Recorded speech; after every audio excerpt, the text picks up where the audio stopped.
Translation. Prahlad Maharaj said, O Supreme Personality of Godhead, you are universally worshipped.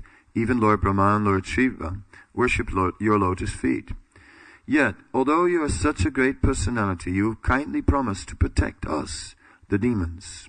I think that such kindness has never been achieved even by Lord Brahma, Lord Shiva, or the goddess of fortune, Lakshmi, what to speak of other demigods or common people.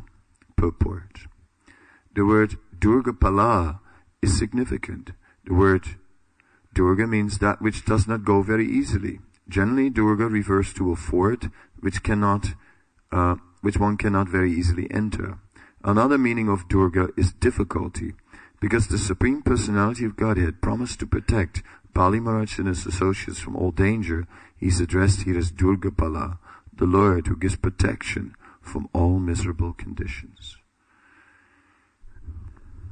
Om Jnanatimirandasya Jnanandana Salakaya Shakshuran Militam Yena Tasmai Sri Gurave Namaha Sri Chaitanya Manobhistam Stapitam Yena Bhutale Swayam Rupa Kadamyam Darati Swapadantikam Vandeham Sri Guru Sri Yutapada Kamalam Sri Gurun Vaisnavamscha Sri Rupam Sagrajatam Sahagana Raghunatam Vitam Tam Sajivam Sadvaitam Sabadutam Parijana Saitam Krishna Chaitanya Devam Sri Radha Krishna Padan Sahagana Lalita Sivisakan Vitamscha Hey Krishna Karuna Sindhu Dina Bandhu Jagatpate Gopesa Gopika Kanta Radha Kanta Namastute Tapta Kanchana Gaurangi Radhe Vrindavaneshwari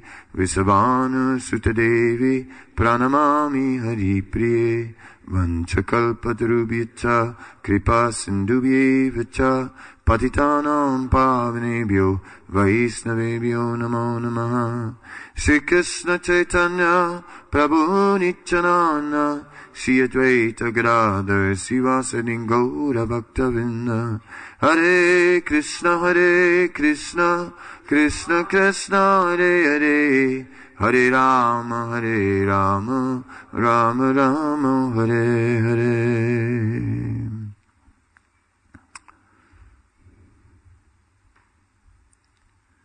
Bali Maharaj, although he was the grandson of Prahlad, his father was not a devotee. His father was once sent by the demons as a representative to inquire from Lord Brahma as to what was the goal of life. The demigods, they sent Indra, and both inquired from Lord Brahma. And I'm just trying to remember the name, and still not coming. But anyway, Prahlad's father, Virochana, that's it. Yes, thank you.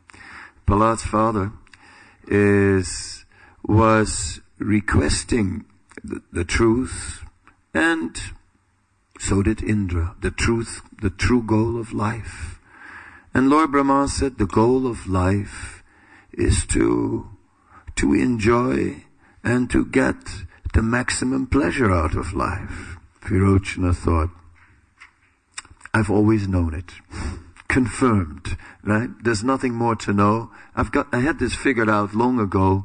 I think I got the point. So why waste any time here? And he went home. Right? Indra, however, thought something is wrong here with this answer, because although we're trying for that enjoyment, it's not really available. Therefore, Indra decided to stay longer.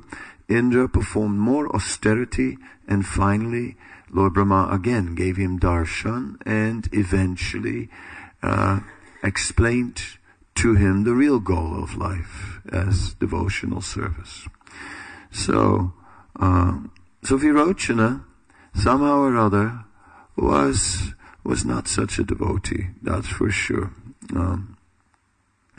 So, although Bali Maharaj was the grandson of Prahlad Maharaj, we can see that the dynasty didn't transform just because Prahlad Maharaj was in the family.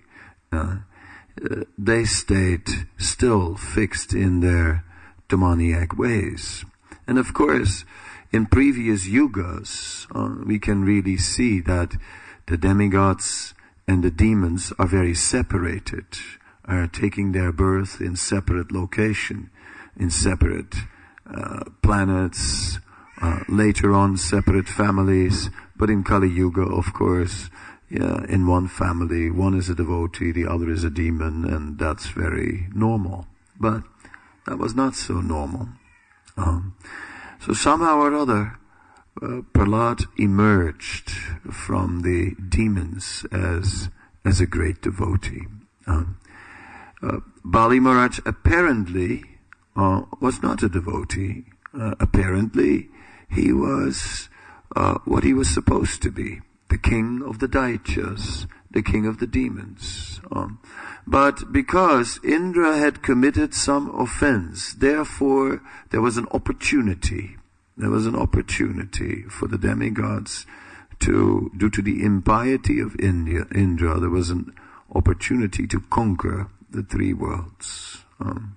But then we see that devotional service never goes in vain.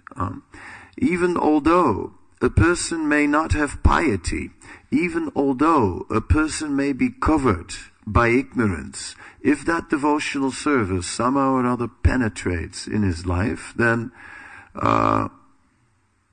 apparently it seems to have no effect. Apparently it doesn't seem to make a major change. And apparently it looks that, well, the person at least got some little benefit on the eternal bank balance. But that's not the case. Actually, a seed has entered.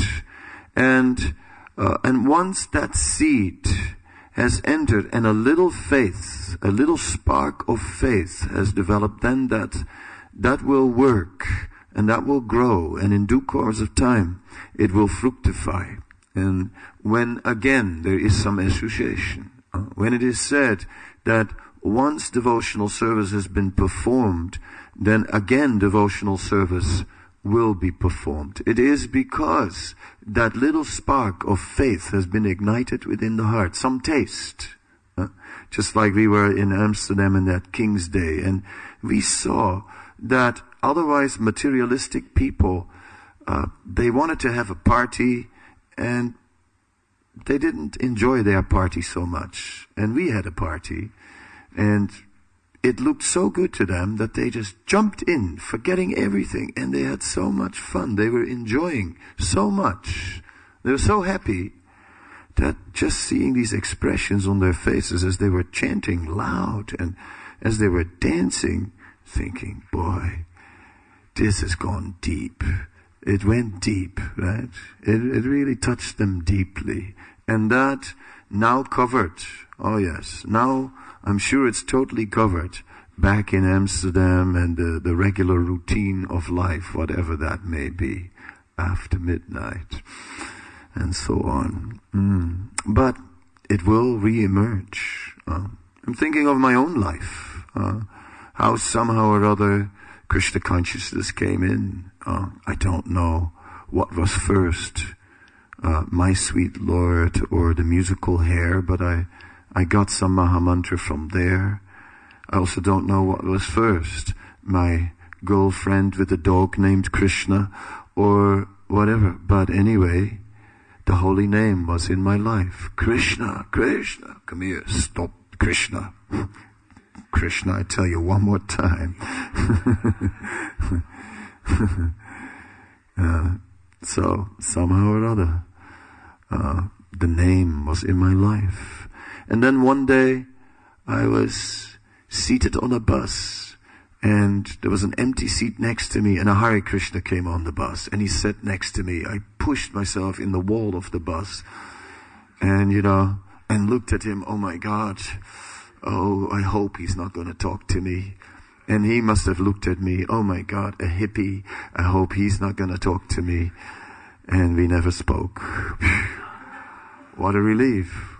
What if he would have? What if he would have slipped me a little card into my hand?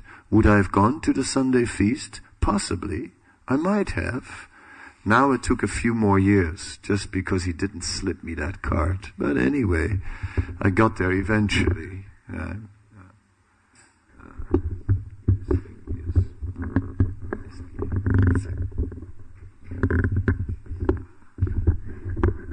Stay up. Yes, so it enters, and first agyata sukriti, and then, but we like it. It ignites some taste, or it impresses us. When I always used to think of myself as a bit more spiritual than other people. Right? What to do, just a little more spiritual interest than the average, In fact, I thought I was very spiritual.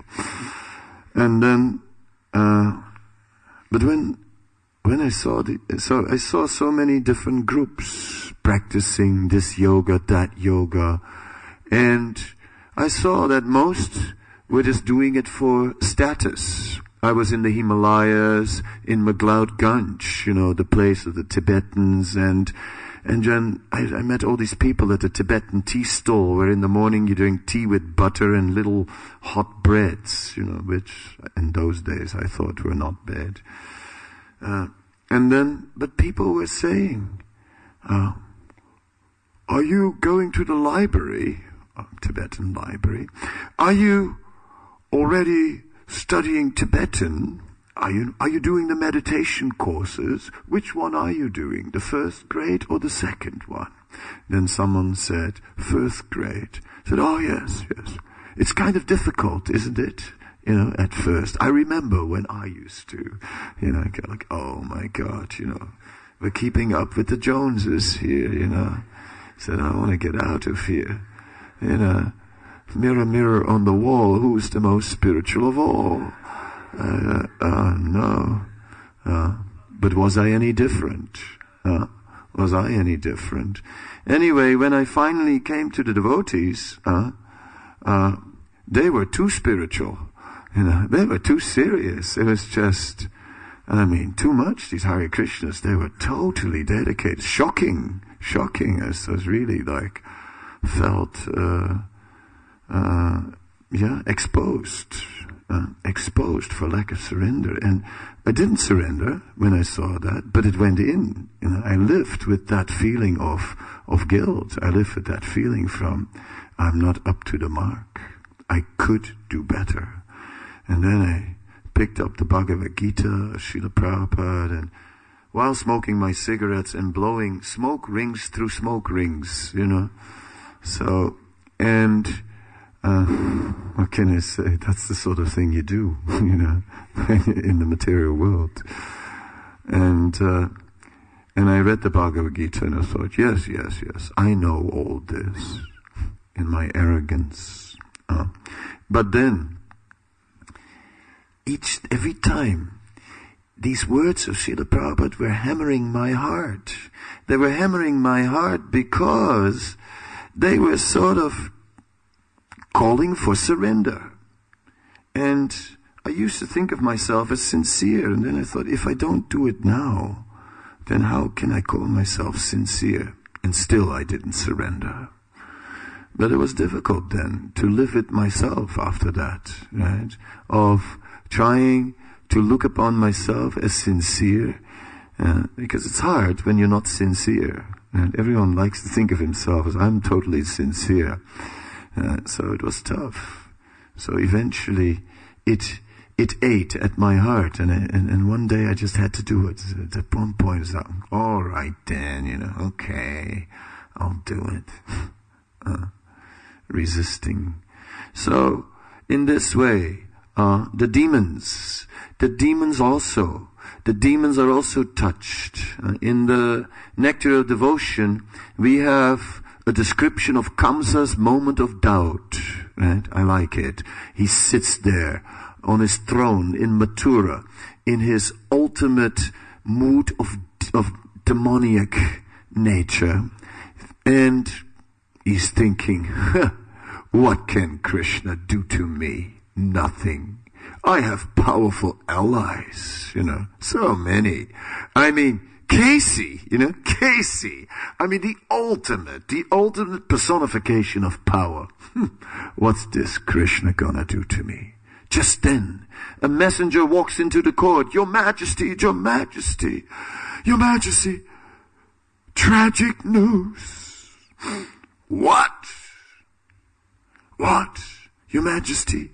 Casey. No, not Casey. Your Majesty, Casey is no more. No, he's too powerful. It's inconceivable. How is it possible?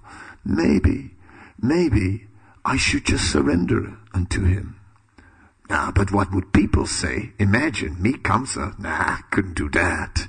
Maybe then I should just go to Vrindavan and inflict pain on the residents there. But how can I go when I'm too afraid to leave the palace because of Krishna? Isn't it nice that even Kamsa for a moment was thinking, maybe I should just surrender, just see. That gives us hope. If that can come up in Kamsa's head and heart, then anybody has a chance, right? So that is nice. So even the demons are touched by Krishna. Krishna is Bhagavan, and Jiva Goswami explains Bhagavan as, he breaks it up in 3 syllables, Ba, Ga, and Va, and then says, Ba stands for Bhajaniya, Ga for Guna, and Va for Vasista. Bhajaniya Guna Vasista, which basically means that Krishna is irresistible. You have to worship him. So that seed of bhakti had long ago been planted in the heart of Bali Maharaj, and therefore it was not astounding that Bali Maharaj suddenly started to act like a devotee and give everything to the Lord. Even when Sukracharya said, you're gonna lose everything. I mean, hold on, wait a minute, and not with 2 steps he'll take everything, and in the 3rd step, right, you won't be able to give him. So it's a big offense. Think about that. So, it's not a good idea. So he gave him even intricate logic, No, it would be good to give to the Lord, of course. I'm not arguing against that. But because you can't give that 3rd step, it will be an offense. You get implicated, and think about that. Therefore, it sounded like good spiritual instruction. Bali Maharaj just didn't care. Because at that point, he had realized the selflessness of a devotee. But I don't care what happens to me. If it is the desire of the Lord, then it is the desire of the Lord. Whatever may happen to me, and this is the devotee. This is the point where one comes. Bhaunam jamanamante jnanavamam prapadinte vasudeva sarvamiti. After many, many births, that Krishna is everything. This is the point where we're saying, whatever he desires, all right. May it come to pass. And not calculating, not weighing, how much for Krishna, how much for me. No, for Krishna. Simply, whatever he desires. So that mood was there in Bali Maharaj. And what did he get as a reward? Being bound up in a snake, suffocating almost to the point of not being able to breathe, and being severely tested to see if his surrender was not just external, but if he really, really was dedicated, and if he truly had no interest in any reward. See, yes, Krishna, I will give you. Yes, Lord, you can have your 3 steps. And then after, what am I getting? I'm doing this for all the benefits that I'm getting. Yes, first I'm giving. Yes, take my offering. 5 paisa, give me 5 lakhs. Right? Yes, this is by offering. We have outside the Krishna Balaram Mandir, we have the money changers. Not anymore, but they used to be there, the money changers. And even when India no longer had 1 paisa coins, right? The money changers still had them. And people would come with 1 rupee and get 100 1 paisa coins. And, and that's great, because then you can go to all the temples in Vrindavan, you throw 1 coin.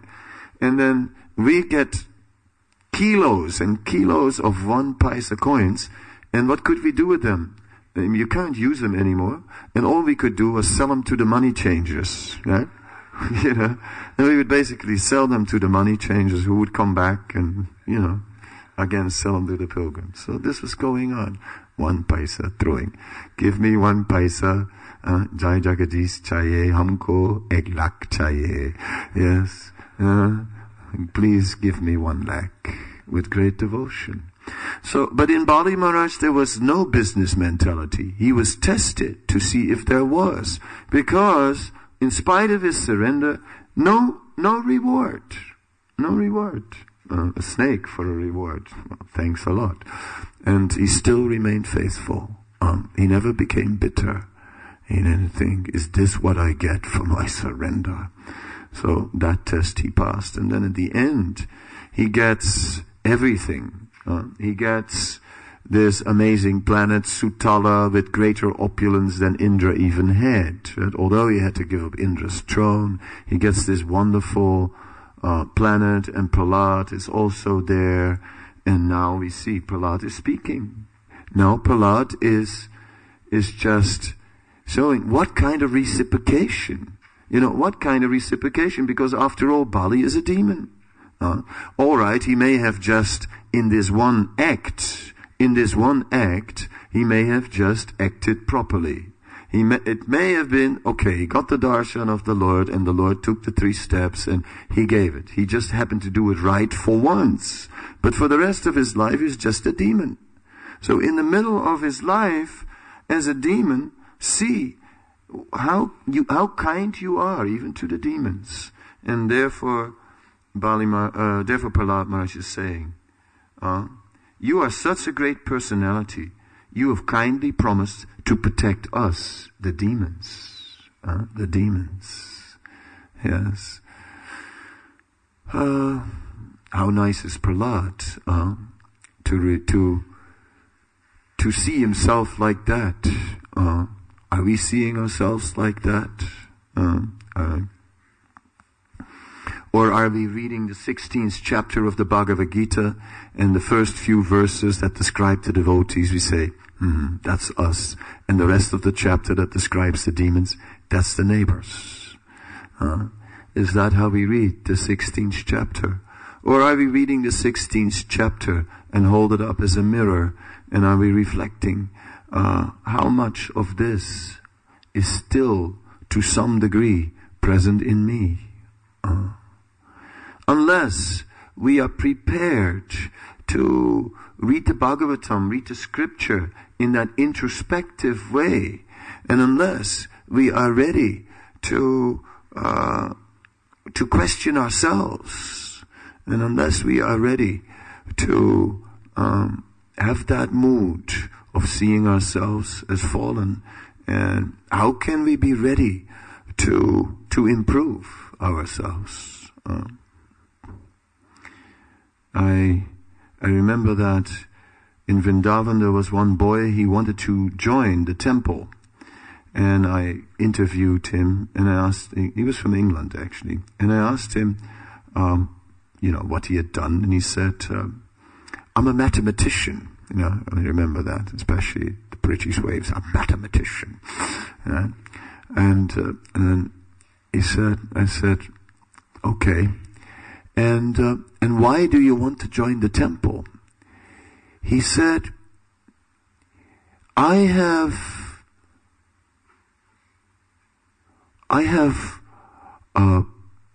calculated that the conclusion of life is to improve oneself. Don't ask me how he calculated it. He was a mathematician after all. But he got it right, I mean, gosh, how did he figure that out, right? That's very rare. Very few people, right, would say that, when you ask them what's the goal of life.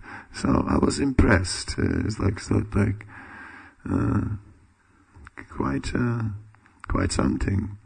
Yes. So unless we have that mood, how can we ever rise above these demoniac tendencies that so easily re-emerge, even in between Mahamantras? It is so tricky. Look at Indra. Indra is a devotee. And then after the whole Govardhan fiasco, right, Krishna meets Indra, and Vishwanath Chakravarti Thakur is describing a conversation that takes place. And Krishna shakes his head and says, Indra, how could you do this? I mean, you're supposed to be my devotee. I mean, how could you act like this? He's just like, well, I was proud. Krishna says, but Indra, a devotee is supposed to curb pride with intelligence. Indra says, yes, well, that's true, I know. He said, but I was angry, and therefore I lost my intelligence. So it's interesting. This Vishwanath Chakravarti Thakur in his commentaries always puts in these little conversations, that bring out really interesting, deeper points. And that's it. So just see, Indra wanted to kill the residents of Vrindavan. That's not a devotee anymore. I mean, that's pretty much demon, right? So somehow or other, we can see that it so easily re-emerges, these demoniac tendencies. I was angry. I was proud. Just see. So somehow or other, it is good to look upon oneself as fallen. And I often make the point that humility and honesty are very close. Because as soon as you get honest, then, everybody is trying to hide all the mistakes and all the foolishness that we have, all the foolish things we do. We try to hide them from others. And we try to look like we are very expert and very cool and sort of, but the truth is, we are, every single one of us is a klutz, right? A klutz, right? Somehow or other, we always goof it up again and again, and then you sort of, a little veneer to hide it, and we go all the time, mistake after mistake, endless, like one chain of mistakes throughout the day, thousands of them, and we're hiding them all. So honesty is when we become aware of that and say, it's like, I just make mistake after mistake after mistake. It's like, I do this puja in the morning, and then every day, I always make mistakes. Forget something, do something wrong. What to do? Sometimes you just have to, chant that mantra, requesting for forgiveness for the offenses. But anyway, so when we are acknowledging that we are indeed making so many mistakes, then our honesty can lead to humility. Naturally. Not so great, actually. See? So this is what is required because, and then next to it, a commitment towards self-improvement. That's spiritual life. One can never, ever be complacent. One cannot think, now I'm there. It's like, first initiation. Okay, yay, I'm there. Second initiation, Brahma. No. Right. Casually forget to put the thread back. Oh, it's still hanging there. Jeez. And then, sannyas, right? I somehow or other received sannyas here in the Bhaktivedanta manner, in this very spot. Well, I'll tell you the truth. The criminal always returns to the scene of the crime. So here we are, right? Back once again. And I remember I was sitting in that yagya and I was sweating, and it was not because of the heat of the fire. It was because of the heat of the vow. And I was 44 years old, and I thought to myself, KK, you are always too bold. Always. You always get yourself in big trouble. And this time, you really did it. Are you really sure that you want to go through with this? I said, well, it looks so stupid if I stand up and walk out now. So I sat through it, and I took the danda, although my heart was pounding. And yes, well, then it was done, there I was. And there was a TV crew here also, and they asked me afterwards, and do you feel any different now?